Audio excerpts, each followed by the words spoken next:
Sarah Jane Adventures, The Eternity Trap, the fourth story of Series 3, is written by Phil Ford and it's starring Elizabeth Sladen, Daniel Anthony and Anjali Mahindra. So novel The Haunted House is written by Trevor Baxendale for school literacy programs in September 2010, and Pearson Education published a simplified novelization of this episode. Another thing to mention is Luke Smith isn't in this serial because the actor Tommy Knight is busy with his GCSEs exams, which is why he's unavailable, which is understandable. Also, Mr. Smith, K9, Harash and Geeta Chandra aren't in this story either, so Elizabeth Sladen is the only cast member to appear in all Sarah Jane Adventures episodes. And this is also the first Sarah Jane Adventures episode to set in before Sarah Jane's birth. So in 1665 at Ashton Hill Manor, we explore the story of Lord Marchwood and how he employed Erasmus darkening where he thought he made gold out of nothing,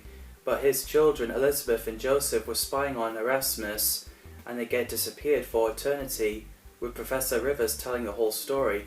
Again, great to bring back Floella Benjamin as Professor Rivers. So in present day, Sarah Jane, Clyde and Ronnie met up with Professor Rivers and her assistant Toby Silverman while Luke is at home. Professor Rivers tells Sarah Jane, Ronnie and Clyde the story as Toby has lost his screwdriver. Sarah Jane found it under the table, so that's okay. As Sarah Jane, Ronnie and Clyde went up the stairs, they heard a church bell, so they ran back downstairs and there was silence, and Professor Rivers and Toby didn't hear it. Spooky. While Sarah Jane looks at the books, Ronnie and Clyde went to look around in the garden and they heard the sound of the girl screaming, and there was no one there.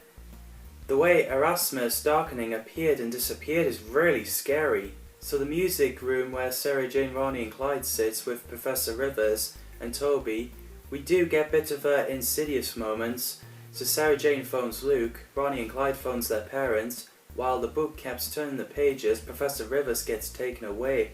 So Sarah Jane, Ronnie, Clyde and Toby went to look for her, but nowhere to be found. Just the sound of her voice on the walkie-talkie. This is so scary. This is so scary, the way toys are playing music and writing on chalkboards saying get out. Reminds me of Scooby-Doo on Zombie Island where Scooby and Shaggy are in the kitchen eating chilies and there's a ghost writing get out on the kitchen wall. Like ghost writing!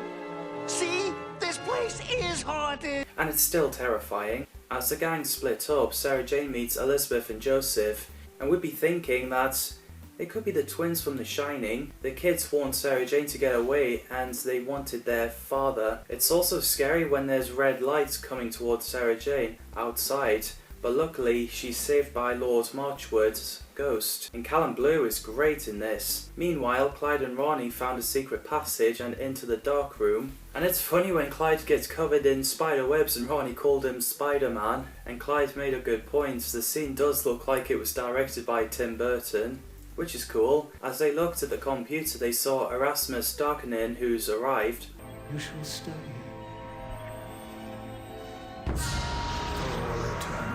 Oh my god, pretty scary.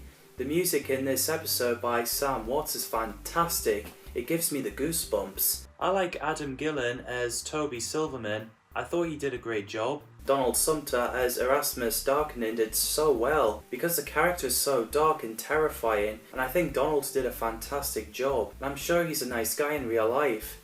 Erasmus Darkenin is an alien scientist who would take others' lives through his experiments, who sought and would later find immortality. So in part 2, Erasmus Darkenin tries to stop Ronnie and Clyde to leave, but luckily Lord Marchwood saved them, and the kids led Ronnie and Clyde out of the secret passage. So in the study room, Sarah Jane walks in, and it is scary the way the door closes itself. While she hears Professor Rivers calling for help over again and letting her know that he is coming for her, Clyde and Ronnie arrived and told her about the secret passage. Sarah Jane doesn't think that they're ghosts, so she went to see Lord Marchwood, and they found a lot of people who have disappeared standing on the stairs, which is pretty scary. It's all the people who've disappeared in the house. Professor Rivers hasn't been absorbed yet, So Darkening made the people disappeared. So after Darkening does his scary talk, he disappeared and Sarah Jane is thinking that he's playing with them. While Ronnie and Clyde are chased by something and the pool table playing itself, Sarah Jane and Toby finds Transdimensional Accelerator, the power to go through one dimension into another, and it's also portal through time and space. So Erasmus confronts Sarah Jane and Toby as she figured out that the machine is giving Erasmus and all the people that disappeared eternal life. And the creature that attacked her earlier came through that machine. After Lord Marchwood rescues Clyde and Ronnie, they all reunited and we get a cool scene where the portal effect surrounding Erasmus and he disappeared.